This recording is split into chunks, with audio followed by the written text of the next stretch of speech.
Hello, everybody, and welcome into the Apples and Genos Fantasy Hockey Podcast. My name is Nate Grudniblink. I'm the creator of Apples and Genos, originator of Zero G Draft Strategy, and contributor to Yahoo Fantasy. In this podcast, I'm going to go over the most puzzling players league-wide as submitted by the Apples and Genos Discord server. Let's get it.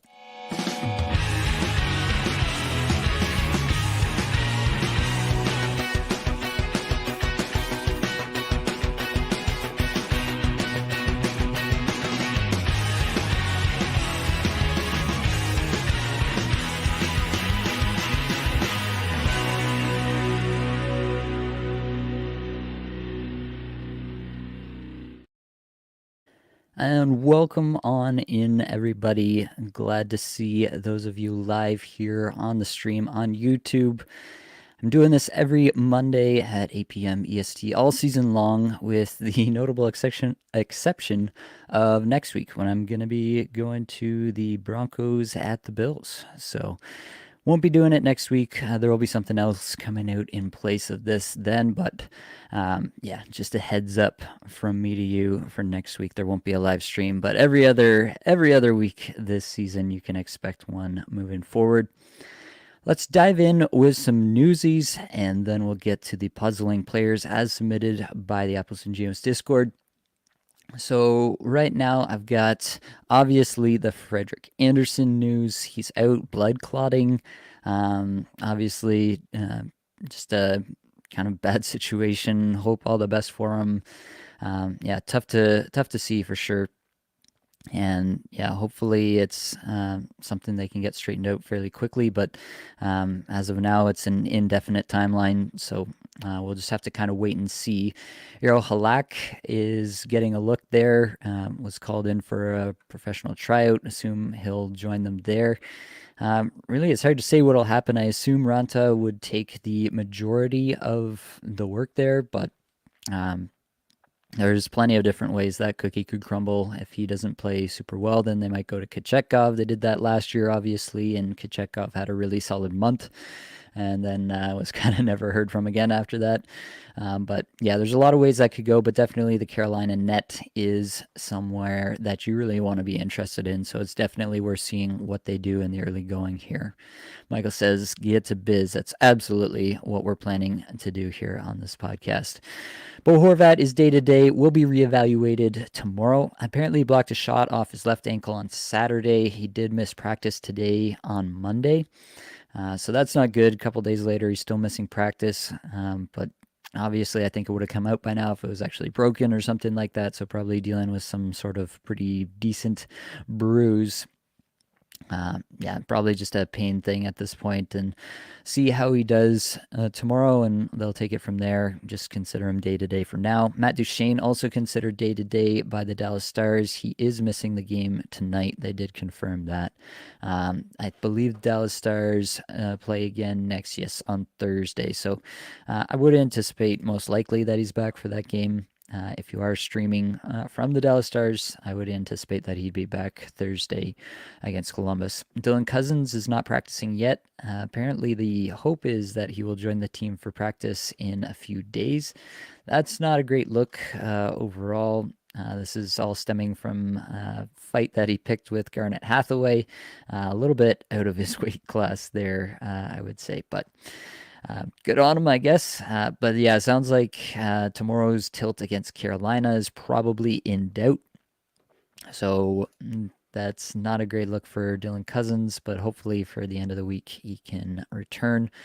Another Dylan Larkin upper body injury will be evaluated in the morning. And the quote from Derek Lalonde is that he hopes he will be available for their game, also going tomorrow against the New York Rangers. So hopefully you get Larkin for tomorrow, but you may have to consider some other plans there as well. If he's not there, it's just it's pretty terrible for everybody else. They don't have a ton of great center depth. They have guys who can play center, no doubt, but just not great depth, especially for fantasy purposes. All right, that's it for the newsies. So we can get back into this. Blake says, damn right, get to biz. That's right. And also, Jenner already has a goal tonight. I did see that. That's what we like to see. He said this hurts. Fair enough. Michael's asking, should we be worried about Matthew Tkachuk? Tkachuk is on the list, and we will definitely get at least that far tonight. So hang on to your hats. We'll get there for sure. I'm going to start from the top here. These were the highest voted on in the Apples and Genos Discord server. If you're joining us from somewhere else and you're unaware, basically what I do every Monday is I put out a call to the Apples and Genos Discord server, and I say, who do you want me to talk about? Who are the most puzzling players for fantasy currently? And everybody submits their names, and the people give thumbs up to the players that they want to hear about the most. Zach Werenski, the player that the people wanted to hear about the absolute most this week. So that's where we'll start. Werenski has 3 points, all assists in his last 5 games, obviously not including the game that's currently going on. I don't believe he has a point in the game. Just started the second period there. And no, he doesn't have a point. He's a -2. But Werenski, a guy that I've been a vocal believer in for quite some time. And honestly, his stats still look pretty good, even in this last little stretch. Almost 25 minutes average time on ice, 40th amongst defensemen shots per 60, 16th in individual Corsi 4 per 60, and 16th in on ice Corsi 4 per, on ice shot attempts, basically Corsi 4 per 60, and 64th in scoring chances 4 per 60. I'm actually those are pretty nice numbers for Zach Werenski, especially given that it's Columbus, right? He's skating a ton of minutes on Columbus, and is Corsi 4 per 60 is still that high with that kind of usage. That's pretty nice, honestly, for Zach Werenski. On the season, he's got 6 points in 9 games. That's a 55-point pace. Pretty solid stuff. Like, realistically, I don't know how much you could really want from Zach Werenski. I mean, you could want a few more points, sure. On ice shooting percentage here is just 6%. That's going to go up. The IPP's definitely come down. He's got that up at 75%, but those two will offset. And yeah, 55, 60 points should live in that area quite comfortably with opportunity for more. I think I projected him for over 60 points and about 20 goals. Still think that's plenty reasonable. Hasn't quite elevated to that kind of elite shot level that he's provided in the past, but it's a young season. He did have an early injury. You know, he's got lots of time to improve. So I'm pretty bullish on Werenski still. I don't see anything under the hood to take me off of that. In fact, the on-ice Corsi 4 rank, both in this last 5-game stretch and on the season, is really, really solid on a team like Columbus. So very much all the way still in on Zach Werenski. We're getting some more comments. Connor says, I hope we're worried about Matthew Tkachuk because I'm facing the guy who has him in one of my 2 leagues. Fair enough. Well, as I teased before, we will get there. Rover Spine? Not sure how to say that, but he says, Rossi going to stack goals this week. I hope so. I picked up Rossi in a few spots.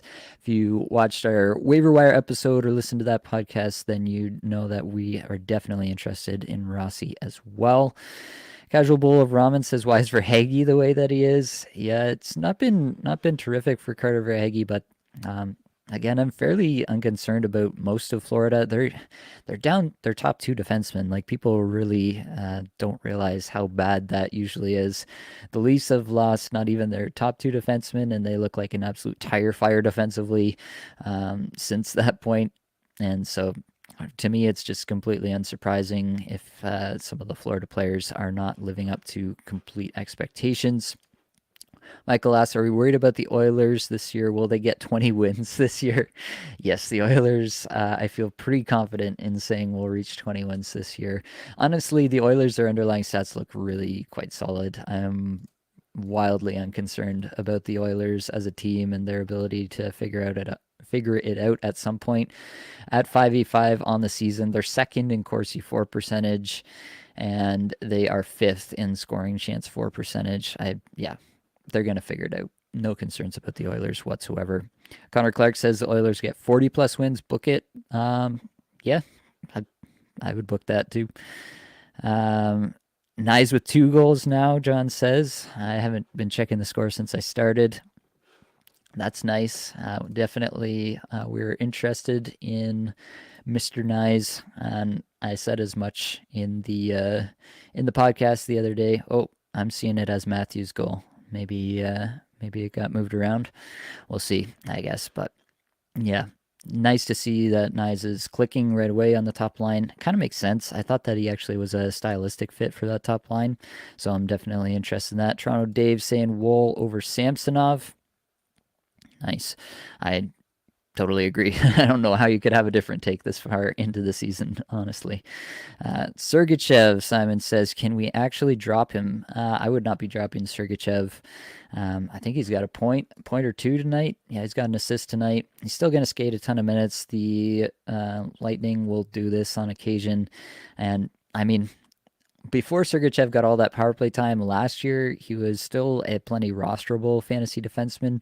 And he was just more like a 40, 45, maybe 50 point pace player at certain times throughout the season. And so that's who he is. If that's not good enough for your league, if you're in a smaller league, shallower league, then you can let him go. But in most 12 and above team leagues, I think Sergachev is fine. He's just probably not living up to expectation where you drafted him. Will the Sharks break the 74-75 Caps record for basically the worst team in the league of all time? Definitely trending that way. It's too early to call for sure, but yeah, definitely trending that way. Ian asking, should I continue to stack Jeek and Hartman with Rossi getting that line one, power play one? Yeah, you can. I don't think that off of those two guys, especially for this week. I would see how this week goes. You know, if Hartman goes cold again, Hartman has gone kind of hot and cold throughout his career. So I definitely don't mind it for this week with the good schedule there in Minnesota. But beyond that, I would still continuously kind of reassess, especially with Hartman. Jeek, I think, has a lot more value, saying in the categories league. Yeah, if you've got hits, then Jeek really has a ton of value for sure. Aztec asking Nelson and a second for Otter. I get Otter. Should I take? I'm never going to advocate for trading 4 goalies. You'll hear me say that a bunch of times.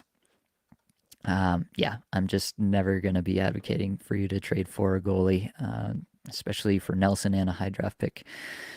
Mike asks, is Luke Hughes a sell high? If you can get something really decent for him, I could see it. It really depends what people are thinking of him. Usually it takes a little while for people to get on board, but Hughes has had a lot of hype, and rightfully so. Yeah, if you can get full price, full sticker price as a power play 1 defenseman on New Jersey rest of season, if that's what people's expectations of Luke Hughes are, then you can sell, because I do think that there's probably going to be a chance at some point. Rookies are just unpredictable. I say this every single year. Rookies go through these stretches. They get through cold stretches. They have hot stretches. Sometimes it's at the start of the season. Sometimes it's in the middle. Sometimes it's at the end. But almost all rookies, very few rookies, have just kind of like a linear ascent in their rookie season. And so I do anticipate that there will be a stretch at some point this season where Luke Hughes gets bumped down. And then at that point, he's really not going to be worth all that much to you, because he doesn't provide a ton outside of those power play points. Nimmer asks, is Jake Guentzel a sell high at the moment? Let me take a look at Guentzel's stats real quick. He's got 7 points his last 5 games. The on-ice stats are terrific with Jake Guentzel. Probably the best, honestly, it's ever been in his career. And I'm going to say that he's probably a sell high if you can sell him at the current 107 point pace that he's on for the season. I don't think you're going to get that for Jake Guentzel. I think everybody kind of views him as a point per game player. At that level, I think I'm hanging on to Jake Guentzel. He's exhibiting a really high level of play. The Pittsburgh offense right now is really clicking. I know they've talked about like power play and Carlson not doing so well, those kind of things, but overall, I'm pretty unconcerned with Pittsburgh as a team. Jake Guentzel, pretty unconcerned as well. I think he's actually showing out better than maybe I thought he would this far in the season. Selling high on Vetrano, absolutely, I'd sell high on Vetrano if you can. It depends how high. If somebody's going to view him as the kind of player that he has been so far and expect that that continues all season long, definitely sell high. If someone's only viewing him slightly better than a streamer, then that's not really selling high. Then I just ride him until the wheels fall off and then drop him again. Isaac asking, time to give up on Huberdeau. Yeah, You can. It's really hard to see right now what the path towards things getting better is there in Calgary. I think it starts with some trades. They've apparently already explored some big trades. Lindholm, Hannafin, they've decided to not explore the long term contracts with. It sounds like it could be a little bit of a teardown there, quite honestly. Greg asking Byfield or Rossi rest of season, both available in my league. That is a very tough one. I would take Rossi right now just because of the greater deployment. That being said, if Byfield were to get on power play one, he could have just as high a ceiling and perhaps a higher ceiling for the rest of the season. But as of right now, I think you chase it with Rossi. He's got a great schedule this week. Both of them have a decent schedule this week, but Rossi has a terrific schedule this week. Right now, line one, power play one, and cooking between Kaprizov and Boldy. So I go Rossi there. Alan asking, can you explain ICF and the other stats? Yeah, I can do that real quick. So ICF is the I stands for individual, so it's what that player is individually doing. Corsi 4 is just shot attempts. Anytime that they try to direct a shot towards the net, they get a point, Corsi 4 point, much in the way that you would get a shot if it actually hit the goaltender or went in the net. And then individual scoring chances for per 60. That's if the chance comes from a certain area that's labeled as a more dangerous place to shoot the puck from. So those have some like locational or I guess geographic restrictions on whether every shot attempt is labeled as a scoring chance. They have to fall within certain locations and criteria to meet the criteria for a scoring chance. And then the on ice numbers are the ones without the I in front of them. Those are the team numbers when that player is on the ice. So Corsi 4 per 60, you'll hear me say that, or on ice Corsi 4 per 60.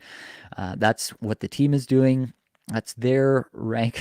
So let me backtrack. 16th is Zach Werenski's rank amongst all defensemen in this statistic. The Corsi 4 per 60 number that he is generating is the amount of shot attempts per 60 minutes directed by his entire team while he's on the ice. So generally, the greatest playmakers or play drivers have high numbers in Corsi 4, and the ones that can really set up players in the high scoring chance areas get these high scoring chance 4 per 60 numbers as well. So we like to see that. IPP is individual points percentage. So of all the goals that were scored while they were on the ice, what percentage did they factor into? What percentage did they get the goal or get an assist on that goal? S percentage here is shooting percentage. So what percentage of their shots actually went in the net and resulted in a goal? On ice shooting percentage, that is the shooting percentage of the entire team while they're on the ice. So quick breakdown there for you. I got to get back into this. We've had tons of comments. It's great. Love to see the interaction. You can keep them coming, but I've got to get through some of these players here as well. Drake Batherson is one that keeps coming up for sure. 2 goals, 1 assist, 3 points in his last 5 games. Not a terrible stretch, just under 18 minutes average time on ice. His individual numbers have started to creep back up. 70th in shots per 60 and 36th in individual scoring chances 4 per 60. That's a nice number. The on-ice numbers, not so kind. So he's doing it pretty well himself, but the team around him when he's on the ice is not doing it quite as well. You'd like to be able to see him elevate the team a little bit, but at the same time, you would also expect that he should be able to get some support from his teammates while he's on the ice. So they did kind of throw the lines for a little bit of a blend there in their last game against the Lightning. So we'll see what shakes out in the next game here. But overall, I'm still just not that concerned about Batherson. I had a pretty bullish projection on him. I believe it was over 70 points, if I remember correctly, at the start of the season. I don't know that he's going to hit that number anymore. Right now, he's pacing for 41 points, but I still think that it's not unreasonable to think that he could pace for around 70 points from this point onward. And the underlying stats are pretty solid still, and he just kind of needs a few more pucks to go in the net and to factor in on a higher IPP, which is something that he has done in the past. So that's generally IPP. The individual points percentage is something that does tend to regress towards their mean, what they normally do. And so I do think that Batherson will get a bump there. I think the on-ice shooting percentage should also come up. And even the shooting percentage should come up. So I do think that there's every reason to believe that Batherson, if he's starting to tick up in these individual stats that you see, then the rest may soon follow. And so I'm still pretty unconcerned with Batherson at the moment. If these numbers start to decline again and his deployment starts to wane, comes off of power play one, that's a totally different conversation. But at the moment, I don't personally have great concerns with Batherson. I'm considering him pretty much an everyday start, unless I've really got a team that's just totally set. Johnny Gaudreau, another one we need to talk about here. He's got a goal and an assist in his last 5 games, so only 2 points, 18 and a half minutes average time on ice. Did get benched in the third period. We did mention this on the podcast that came out today, Monday. So you can go check that out. And for more of us talking about that. Basically, I'm not that concerned with Gaudreau overall. It's been a bit of a slow start for sure. He's got only 5 points in 11 games. But, I mean, this is a guy they gave a ton of money to, and they're really invested in him. And honestly, Columbus should score more. Laine's been out. That hurts the power play. Everything has been kind of working against Gaudreau. Like on the season, 50% IPP, 3.1% shooting percentage, 7.1 on ice shooting percentage. All those numbers are set to rebound in a big way. And I don't see obviously these recent numbers, 259th in shots per 60, 231st in individual scoring chances for per 60. Those are not great numbers. That's not what we expect from Johnny Gaudreau. But I think that this is a case where Gaudreau should rebound and rebound fairly shortly.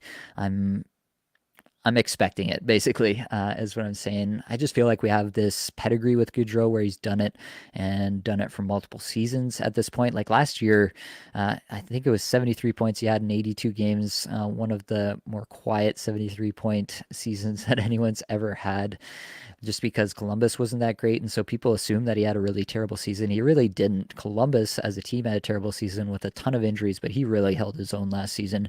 And so I'm not really just willing to throw all that out for a bad 11-game stretch to start the season this year. John Carlson, next on the list, has 3 assists in his last 5 games, skating over 27 minutes a night. 50th in these last 5 games in shots per 60, but 14th in individual scoring chances for per 60. On ice numbers even better, 21st in Corsi for per 60 and 10th in scoring chances for per 60 for John Klingberg. I'm still pretty unconcerned. You're going to hear me say this about a fair number of these teams. Washington had a pretty terrible start, but they've really rebounded. They're now kind of right in the middle of the league in Corsi for per 60. And I'm looking for them here. They're actually 10th in the league in scoring chances for per 60 at 5v5 right now. So that's a big rebound for the team. It seems like they're starting to figure things out a little bit under the new coach there, Spencer Carberry. I mean, on the season, John Carlson has 7 points in 10 games. He's on pace for a 58-point season. I don't really know what more you're expecting from John Carlson. I actually think he's got 70-point upside. Like, I don't think this is the low water mark for him by any stretch. On ice shooting percentage is just 7.1% on the season. I think that could go up. The IPP might come down a little bit, but he's still skating an incredible amount of minutes. I think the power play will get better from here. I just think John Carlson is about as safe as it comes. So if anybody in your league is out on John Carlson, you can get him for cheap. I'm absolutely about that move. Stuart Skinner here. Obviously, it's been a bit of a carousel. We'll see. If you're listening to the podcast, you already know the result of the 10 p.m. EST game between Edmonton and Vancouver. So you probably have more information than I do at this point on how Skinner was able to perform against Vancouver. Vancouver's been hot, but their underlying numbers have been terrible. So it's kind of a weird just kind of like a binary split between these two teams where Edmonton has all the underlying stats and none of the results, and Vancouver has all of the results and none of the underlying stats. We'll see if that kind of begins to normalize for both teams in the game here tonight. I think it's definitely possible that this is the night where it starts to trend back up. I heard the Keeping Karlsson guys, I think Brian said that he thought that Stuart Skinner was the only one between Jack Campbell and Stuart Skinner that might actually take over this net. And I kind of feel like that's true. So I am rostering Skinner in a place where he was dropped. I picked him up because it's Edmonton. Their underlying stats look terrific. I think that Stuart Skinner could get hot again. He got hot last year. I'm not banking on it by any means, but if one of these two goalies was to get hot and hold down the net for a while, I do believe that it would be Skinner. And if he does, then it's going to be incredibly valuable for fantasy, because I do think that Edmonton is a pretty solid team. All things considered, yes, they have problems with their bottom six, but so do a lot of teams that are able to mask those woes with their elite level talent. And so I do think that we're in a spot here with Edmonton where they will get untracked, and Stuart Skinner's might be one of the biggest beneficiaries of that. So that's my take on Skinner. I do think that if he's out there in your league, you should probably go ahead and pick him up if you did employ 0G and you're looking for a goalie. JT says, not a question, but Cripes Grease Matthews might go for 80. Yeah, I just checked over on the score. It's now 4-3 for Tampa, and Matthews has 2 goals and an assist. That's looking pretty solid.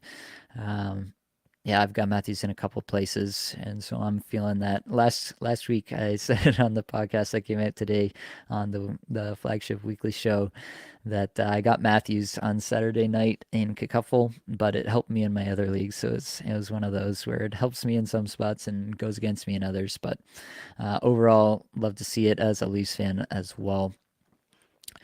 Michael's in here. He's saying that goalies are voodoo. Definitely. You have to agree with that. While we're here, I might as well talk about Joseph Woll, the only other goalie that was on the slate here. And I think, yeah, I mean, we're seeing it in this game. Samsonov stopped 4 of 8 shots against Tampa and then was taken out for Woll immediately.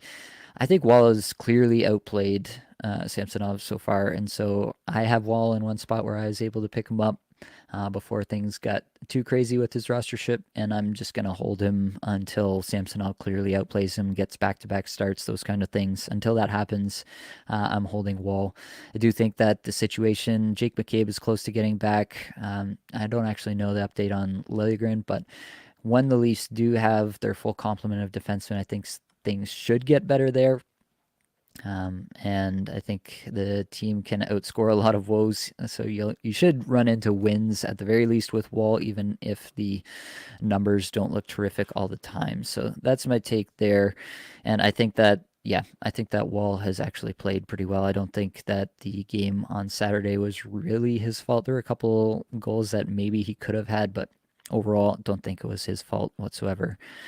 Josh says, are we dropping Klingberg now that he's off power play 1 despite a great scheduling week? I was close to dropping Klingberg regardless, even if he was on power play 1. So yes, I'm dropping John Klingberg. I probably would have, honestly, before this point. I've seen enough. Maybe, as I said, it's anti-Leafs bias from me as a Leafs fan, where if I see something bad on the Leafs, then I react more emotionally than analytically. But yeah, Klingberg is completely useless if he's not on power play 1. He has been completely useless while being on power play 1. So I think you can let Klingberg go. We've seen this show before with Klingberg, and that show ain't no good, to directly quote the great Blake Creamer.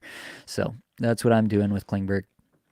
Let's keep rolling. We got to talk about Jason Robertson, who hasn't quite lived up to expectations. He's got 8 points in 10 games on the season, 4 in his last 5. Averaging just over 18.5 minutes time on ice. The underlying stats have been kind of curiously not great for Robertson. 169th in the last 5 games in shots per 60, 119th in individual scoring chances, 4 per 60. Even the on-ice stuff, not great. 129th in Corsi, 4 per 60, 120th in scoring chances, 4 per 60. Dallas has continued to do pretty well. Yeah, it's kind of a little bit hard to figure out exactly what's going on. Overall, similar story to Gaudreau, but a little more muted, not quite as extreme as Gaudreau. I'm fairly unconcerned. I think Robertson will get back up there, and he should be over a point per game pretty comfortably. I think I projected him for 95-ish points. I'd have to go back and actually check that to tell you for sure. But I tend to think that these things are specifically for these elite players, right? Specifically for elite players like Jason Robertson has shown himself to be, like Johnny Gaudreau has shown himself to be. these are the kind of players that I just tend to believe until they give me a long stretch of play that proves something else, and then I start to actually be worried. Um, with the Stars playing well, maybe there's a case where he's taken his foot off the gas in games that they're ahead. Who knows? There's any number of reasons you could invent for this. But overall, I'm just not concerned yet. It's still too early in the season for me to be really concerned on Robertson, and I would still buy low if someone is trying to get off of him. So, Trevor Zegras has been a constant refrain on puzzling players and cold streaks and all the rest of it on shows all across the fantasy hockey community for sure. Has just 1 goal in his last 5 games, still averaging over 18 minutes a night. On ice numbers, not good. 254th in Corsi 4 per 60, 158th in scoring chances 4 per 60. He was shooting a bunch to open the season, and then that's fallen off. 155th in his last 5 games here in shots per 60 and 225th in individual scoring chances 4 per 60. That's not great. Has just 2 points in 11 games to start the season. It's been said before, but he did have the kind of almost holdout situation where he didn't get a full training camp in. Maybe he's still getting untracked, getting up to game speed in some respects. But overall, I don't feel like I'm super worried about Trevor Zegras. He's still getting all the minutes. I don't really see like Frank Vatrano or any of these guys as a real threat. That line, even that the fact that that line has been producing so well with McTavish and Vatrano and Strome, I just don't think they have a reason to break that up yet. Maybe when they start to lose some games, they'll start to move things around, and Zegras could get bumped down the lineup. I just don't think that's all that likely in the end. So I'm fairly unconcerned. I don't know if I'm going out to buy Trevor Zegras low necessarily because yeah, who knows how long this could go on for. I might like to see, a couple games of life where the underlying stats tick up a little bit. Maybe you get a point or two, you get some confidence back, and then you're a little bit interested in getting back in on Zegras. Right now, I'm still not sure we've quite seen the bottom yet. It's probably close, but maybe not quite yet. That's my take on Trevor Zegras. Miro Heiskanen, we talked about. Actually, I'm just going to highlight a few guys that we did talk about already. So Miro Heiskanen and Dawson Mercer were a couple players we talked about, Blake and I, in the show that came out today, Monday. So if you're looking for our take on those guys, you should go check that out. I'm not going to repeat myself here too much. Mason McTavish, 4 goals, 8 points in his last 5 games. All this while averaging like 60 minutes, 15 seconds average time on ice here in those 5 games. 57th in shots per 60, 74th in individual scoring chances 4 per 60. Good numbers, but not terrific. 217th in Corsi 4 per 60 and 198th in scoring chances 4 per 60. Those numbers are not all that great. And honestly, I thought about streaming McTavish out this week. He did get back on the top power play in this game. So that's kind of the only thing really keeping me back. If he had stayed off the top power play as he had been in the game prior, then I might have let McTavish go this week actually for a 4-game streamer that I might have been able to fit into my lineup. But I guess I'll stay in the Flames a little longer with McTavish. Obviously, on the season, 13 points in 11 games, 97-point pace. The underlying stats are good. He's definitely overperforming to this point. If you can sell high on McTavish, I definitely would. But at the same time, McTavish, he's on Anaheim. He has the Anaheim off nights, which everybody knows and loves for fantasy purposes for your daily lineup leagues. So you don't have to move off McTavish by any stretch, but if you got somebody who thinks like this is the absolute breakout star of the season, he may be. But if you can get value for him now, then you're kind of like locking in that value in a sense. If you can get somebody who's slumping and somebody that you're really confident in, like if you can get Gaudreau for Mason McTavish, there are probably some managers out there somewhere who would do that. If you could do that, I would absolutely do that kind of move. So, yeah. That's my general take. You don't have to sell McTavish. He is performing well enough under the hood that I'm reasonably confident that he'll be useful, but he's definitely playing a bit over his skis at this point and will come back down to earth. Chris Letang, 1 goal, 1 assist, 2 points in his last 5 games, still averaging about 24.5 minutes time on ice. 111th amongst defensemen, shots per 60, 118th in individual scoring chances for per 60. That's a little bit concerning. He's never been a massive shot producer, but he's not been that bad either. So that's not great, but the on ice numbers are still terrific, especially considering he's not on the power play 1 unit in Pittsburgh currently. 19th in Corsi 4 per 60, 26th in scoring chances 4 per 60 over this last 5-game stretch. That's really, really solid stuff from Chris Letang. I'm just hanging on. I don't really see a reason to get off him at this point. He's pacing for 49 points on the season, 43% IPP. That sounds roughly about right. 5.6 shooting percentage, 9.9% on ice shooting percentage. I actually think the on ice shooting percentage has some room to move up. So, yeah, overall, I think Chris Letang, 50, 55 points as a power play 2 defenseman. And then if he ever does get back on power play 1, then you're really happy about it. So you're definitely going to have stretches for any defenseman that's not on the top power play where he's going to have, these 2 points in 5 games, even 1 point in 5 game stretches where you're going to be like, what's this guy really doing for me? But Chris Letang just gets so many minutes and is in a pretty solid offensive environment, as I mentioned, in Pittsburgh, that I'm just not going to be moved off them, to be honest. Matthew Tkachuk and Alexander Barkov all lumped together here. I will double check the score in that game just to see if there's anything new going on. Doesn't look like there's anything additional on the Florida side of things. I do see Columbus has tied it up 3-3, which is interesting to say the least. Tkachuk does not have a point, has 3 shots so far with 4:38 left in the second. Barkov has a goal on 3 shots. So that's not factoring into the stats that you see if you're watching on YouTube here. But Tkachuk has 5 points in his last 5 games. Barkov has 3 points his last 4 games. Tkachuk's numbers under the hood are terrific. If somebody's selling low on Tkachuk right now, like selling him for, he was a first-round pick in pretty much every league. If someone's selling him for a second-round pick valuation at this point, I'm diving all over that at this moment. Tkachuk's still absolutely elite, and I would love to pick him up and add him to my rosters. Barkov, the shots per 60, curiously low, 228th in this last 4 games that he's played here, but 84th in individual scoring chances 4 per 60, which is about where he should land in most cases. And the on-ice number is still really good, 34th in Corsi 4 per 60, 17th in scoring chances 4 per 60, all while skating over 21 minutes a night. So, yeah, I've got no concerns with Tkachuk or Barkov. If people are off them for whatever reason, even though they've had good, not great numbers to start the season, absolutely would smash that. As I mentioned, Montour and Ekblad being out is a much, much bigger effect than people, I think, are giving it credit for. I think that once Montour and Ekblad are back in the lineup, you can really see these guys start to take off in, the middle part, I guess, of the season here. So if there is a buy low opportunity for those guys, absolutely, I'm all about it. Jordan Kyrou, 3 points in his last 5 games, just the 1 goal, 17.5 minutes, roughly average time on ice, 8th in shots per 60. I'd like to see that, but 122nd in individual scoring chances, 4 per 60, so maybe a few more shots from distance, really.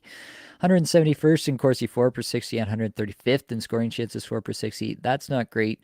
St. Louis has been a little better of late, and I think Kyrou is kind of one of the big 3, as I mentioned. Kyrou, Robert Thomas, Pavel Buchnevich. I think these guys will get untracked a little bit, even if the team as a whole is pretty terrible and continue to be terrible. I think that those 3 guys are good enough that they're still going to be plenty fantasy relevant, and they'll get enough exposure to each other that'll be helpful, and they should be pretty good. And one thing earlier in the season, St. Louis was running a true top power play unit, and they've kind of gone away from that as of late. That's too bad, because, if they continued to load up Buchnevich, Kyrou, Thomas on the top unit, and then, honestly, whoever around them, wouldn't really matter to me. Krug, Falk on the back end, Vrana, Shen, Saad, whoever they decided was the best 4th forward. That would be an ideal scenario. They did do it for a little bit. Now they've gotten away from it again. Hopefully they go back, because that's the scenario in which you actually really get some value out of these guys. Until then, I think they're just probably going to be, decent, maybe a little less than we had hoped and expected from them, considering how bad St. Louis has been. But there's still upside for more.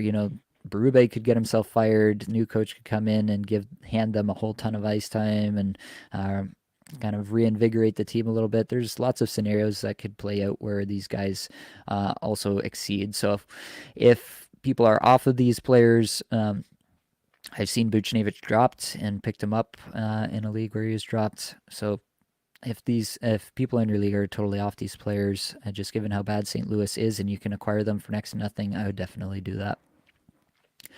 Evan Rodriguez, just 1 assist in his last 5 games, averaging over 18 minutes a night, but has been removed now from the top power play unit. Yeah, I kind of saw this coming, to be honest with you. I've never been that excited about Rodriguez.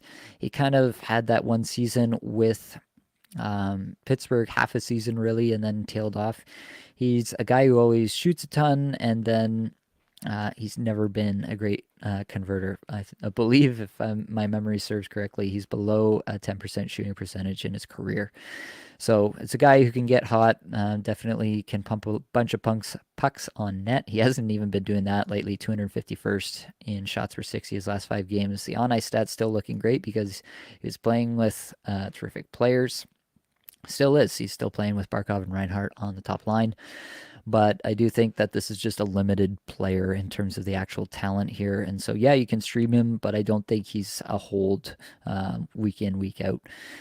We've talked about that, Blake and I, before on the podcast. So, yeah, I think Rodriguez is definitely worth streaming for this week, given Florida's terrific schedule. But I'm not honestly expecting that he's going to provide incredible numbers this week, especially now that he's off the top power play.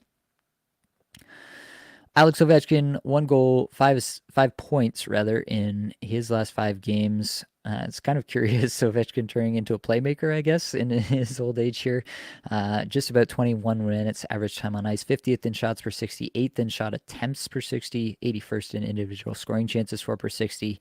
The on-ice number is really good, 11th in Corsi, 4 per 60, 18th in scoring chances, 4 per 60. Just a 66-point pace on the season and not scoring goals, but the underlying stats are all there for Ovechkin. If there is a buy low opportunity, I'm absolutely smashing that with Ovechkin. I don't see any reason why not to. Washington, as I mentioned, seem to be a team on the come up. It seems like they're starting to figure things out. Once that power play starts humming again, Ovechkin starts blasting those one-timers past goalies again, which will happen, mark my words. I think that Ovechkin is going to be every bit the player you drafted him to be this season. Kyle had a comment here, Timo Meier, if not already. Yeah, Meier is a guy, this is honestly not that far off from what I projected him to be. Maybe a little bit more than this I projected for him. He's still 16th in the league in individual scoring chances, 4 per 60, and 3rd in the last little bit. He's definitely come on in a big way, but the deployment, it's just never going to be truly elite. And I think that's going to be the real kicker here. He can offset that definitely by being exposed to Hughes on the power play and at even strength. That can definitely happen, and he can exceed my projection for him in that way. But I think that he's going to be just a little bit muted because it seems like they're going to hold his ice time down, just given the absolute wealth of riches they have in their top 6 when everyone's healthy. So, yeah, Meier, a guy that I like a lot, definitely can exceed in when he's given the minutes, but I'm just not convinced he's going to be given those minutes all season long. And it wouldn't surprise me to see him end up the season south of 70 points. That's how I had it projected at the beginning of the season. And it could very well come to pass, just given what we've seen in the early going here. So take that for what it's worth in terms of any action that you're actually going to take. I do think that more goals are coming. He's not going to end up the season with 15 goals, which is his current pace. He's definitely going to get up there. Should be around 30 goals at the very least in this situation. But yeah, I just kind of feel like this is a little bit what I expected for Meier. He's run a little bit cold in some respects, definitely on the shooting percentage so far. But overall, I don't know how much higher I really expect Meier to go on the season. His teammate there, Nico Hischier, I didn't actually check for a a new update on Nico Hischier as to when he might return. So you might be able to find that out for yourself faster than I can just scrolling through. I'm just scrolling through Twitter here, trying to see if we've got any news on Hischier. I don't see anything new on Hischier there, so unfortunately, I don't have much to add. He was kind of cold to start the season. That's going to happen. Not that concerned unless he comes off the top power play. If and when he does come off the top power play, I'd be pretty concerned for sure, because that is a place where he's going to get a ton of his minutes. He's obviously a center, and so he's not getting exposure to the wonderkind that is Jack Hughes. So he's got to get some of that exposure on the power play. And so that's the thing to really monitor with Hischier. I've never been super on Hischier. He had by far his biggest season last year, and I wondered a little bit how much of that was just true breakout and how much of that might have just been him running pretty hot for the season. Would he be able to replicate that this year? Given how good New Jersey has been and how much depth they have in their forward core, I think that he can do that. But just Nico Hischier as an individual talent, I'm not sold that he's, an absolute elite tier talent overall. Buchnevich, I kind of mentioned this, I guess, when talking about Kyrou earlier. Not super concerned. The underlying numbers are not great. 300th in individual scoring chances, 4 per 60. I do think that'll work his way back. He did come back from injury, so maybe there's something lingering. That would be more concerning to me, is if you think there's a lingering injury issue here that could continue to hold him back from realizing his potential. But the team in general, I think he'll be able to bounce back from pretty clearly. Artturi Lehkonen and Devon Toews from the Avalanche. This is definitely a puzzling one for me. I have Lehkonen in a spot. I don't actually have Toews anywhere, but was relatively bullish, I think, on his prospects this year. Colorado in general has just been kind of weird. They've gotten shut out multiple times. It's been a pretty odd situation. But for Lehkonen and Toews, as long as they're both getting this extreme deployment, like as long as Lehkonen is on the top power play, anybody on the top power play in Colorado, you're going to be pretty interested in all the time. Right now, he's on the McKinnon-Rantanen line and on top power play. Like, I cannot drop that player, no matter how bad he's playing. We've seen him play pretty decently at times. Still on the season, pacing for 57 points, so definitely usable, if not terrific. I do think there are better days ahead for Lehkonen and for Toews, for sure. Last thing before I get out of here, I've got Greg asking, offer Pettersson for Matt Tkachuk Cats League with hits and pims. I would absolutely do that, to be honest with you. Talked about Pettersson and how hot he's been. Definitely think he can be. At this point, I think that my early projection was maybe too low on him. He's had a great start to the season here, but the underlying stats with Pettersson are not that terrific. And so if you can get to Tkachuk, like, these numbers are just very stark differences. If you're looking at the shots for 60 on the season, 7th for Tkachuk, 187th for Pettersson, 342nd for Pettersson in individual scoring chances, 4 per 60, 6th for Tkachuk, 9th for Tkachuk in Corsi, 4 per 60, 122nd for Pettersson, 103rd in scoring chances, 4 per 60 for Pettersson, 2nd for Matthew Tkachuk. I would absolutely smash any deal where I get Tkachuk for Elias Pettersson, and especially I would smash it twice in a Cats League with hits and pims. So there you have it. All right, folks. Well, that is covering all the players that I had listed here. So that is going to be it for this one. While you're here, if you want to get your players, your puzzling players in for next week, then you should absolutely check out the show description and get in there and join the Apples and Ginos Discord server, and you'll get a quick notification sometime mid-Monday next week where I ask for people to submit their puzzling players. You can get yours in there, and if other people agree, I'll definitely see it and get it onto this list for all of these weeks that I'm doing this. As I mentioned, I'm actually not doing it next week. I'm going to a football game, actually the first NFL football game I've ever been to in person. So I'm excited about that, but that will keep you away from this particular show next week. I'll have something else coming out in its place, but yeah, I won't see all your lovely faces or numbers, as the case may be, as I go live here. and next week. If you're looking for specific help with your fantasy team, you can join the Apples and Genos Patreon. $5 a month gets you guaranteed answers to all your questions. That's been popping off here in the early season. It's been tough for me to keep up, to be quite honest with you, but I love it. I love helping people out with their fantasy teams and their questions. So keep those coming and get in there if you need that kind of specific help. And definitely go check out the daily summaries Mark Barber's posting on the Apples and Genos website. Those are terrific. He's actually added a weekly summary. The first one debuted today. We're going to keep tweaking and refining. If you've got suggestions for any stats that you'd like to see on a weekly basis, you can definitely hit up Mark himself or talk to me, and I'll pass it along. But definitely we're trying to provide something pretty unique, I think, and pretty valuable. I really like the format and the ease of readability that Mark's been able to put into those posts, and I hope that it's been really valuable for everybody who's been using it. I think it's just terrific content.